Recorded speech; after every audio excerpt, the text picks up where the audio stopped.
C'est qui le patron? J'ai bien envie de vous poser la question. C'est qui le patron? Ou, on pourrait dire aujourd'hui, c'est qui le saint patron du confinement? Eh bien, évidemment, vous l'avez deviné, c'est Saint Joseph. Pour vous le faire comprendre, je voudrais reprendre cette idée de mon théologien fétiche, vous savez, Hans Urs von Balthasar, qui nous explique que les gènes de l'Église se sont constitués dès l'Évangile grâce à l'action de l'Esprit Saint dans l'âme des premiers chrétiens.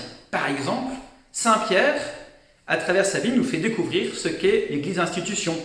Un peu pataude, un peu lente, un peu prétentieuse, alors qu'elle n'est pas tout à fait à la hauteur, mais pleine de générosité. Saint Jean nous montre l'Église mystique qui traverse l'histoire penchée sur la poitrine de Jésus et qui écoute battre son cœur. Saint Paul nous montre l'Église missionnaire qui prend tous les risques et se fait tout à tous pour en sauver à tout prix quelques-uns.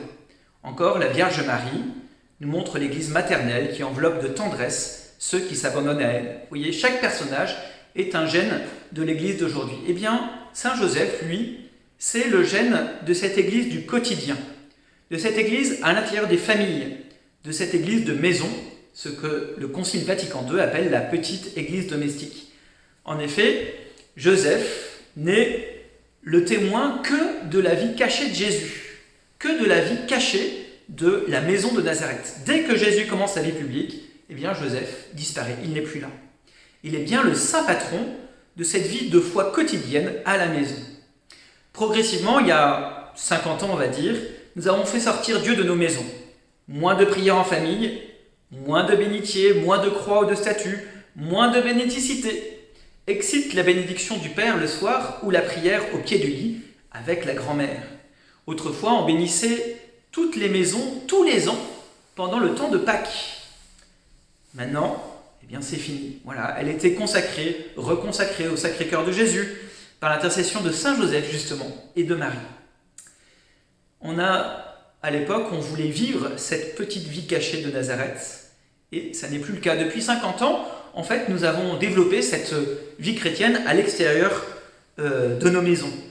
On fait les messes, on participe à des groupes de prière, on participe à des groupes de louanges, on est dans l'action dans le monde, participe à des mouvements, mais finalement c'est un peu comme si nous avions effacé la vie cachée de Nazareth. Bien sûr, toutes ces choses publiques sont importantes, mais quel dommage d'avoir perdu cette vie cachée de Nazareth. Alors Saint Joseph est là pour nous faire vivre cette vie simple, faite de soucis concrets, faite de petites choses toutes simples. Il nous montre ce que doit être cette petite église domestique qu'est notre maison. Alors, trois petits éléments de cette vie cachée de Nazareth. Premier point, eh bien, elle doit être le lieu de l'intimité, notre maison, le lieu de l'intériorité. Joseph ne dit pas un mot dans tout l'évangile, pas de grands discours, pas de grandes théories, parce que la maison, eh bien, c'est le lieu où on est en vérité. Pas de faux semblants, pas de masque, on est soi-même, tout simplement, parce qu'on n'est pas en public, on n'a pas besoin de faire semblant, on n'a pas besoin d'avoir des protections psychologiques pour nous mettre face aux autres. D'ailleurs, c'est pour ça parfois que la maison est le lieu des plus grandes souffrances, mais en tout cas, du coup, c'est le lieu, puisque c'est le lieu de la vérité, eh bien, c'est le lieu de l'intimité, et du coup, aussi le lieu de la vraie prière, de la prière la plus profonde. Rappelez-vous Jésus qui dit probablement d'expérience, quand tu pries, retire-toi au fond de ta maison, ferme ta porte et prie ton Père qui est là dans le secret. Vous voyez, quand Jésus dit ça, dans sa vie publique où il n'a plus une pierre pour poser sa tête, il fait référence sans doute à sa vie de Nazareth avec Joseph. Le deuxième point de cette maison, eh bien, cette maison, elle doit être le lieu où les drames du monde vont recevoir un coup d'arrêt. Chaque maison peut être comme la maison fortifiée, la maison bâtie sur le roc, parce qu'en elle, eh bien, on essaye de vivre les commandements de Jésus et de les mettre en pratique. C'est l'Évangile qui nous dit ça. Voilà, c'est ce que vivra Joseph, l'homme obéissant par excellence à la volonté de Dieu, obéissant aux commandements. Les évangiles de l'enfance nous rappellent ça. Les drames du monde, la mondialisation avec le recensement au moment de la naissance de Jésus, la violence, le pouvoir, la jalousie avec le massacre des saints innocents, le qu'en dira-t-on aussi même avec la naissance, la grossesse surnaturelle de Marie. Dans tous ces drames du monde, eh bien Joseph, dans sa maison, met un point d'arrêt. Tout simplement, non pas parce qu'il a des qualités supérieures, mais tout simplement parce qu'il est humble, parce qu'il est obéissant, parce qu'il suit la volonté de Dieu.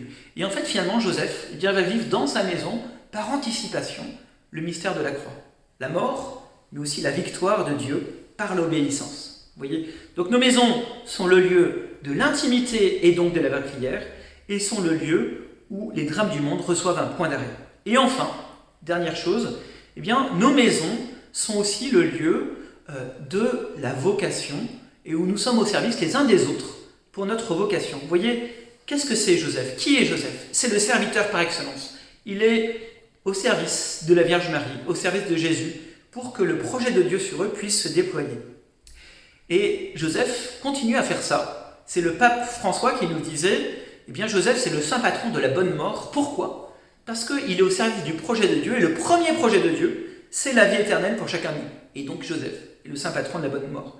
Et donc il a vécu ce service dans sa maison, il le vit pour chacun de nous encore aujourd'hui, et il nous exhorte du coup à chacun de nous, dans nos maisons, à être au service de la vocation des uns et des autres. Voilà, nous sommes coincés à demeure, nous sommes coincés dans nos maisons.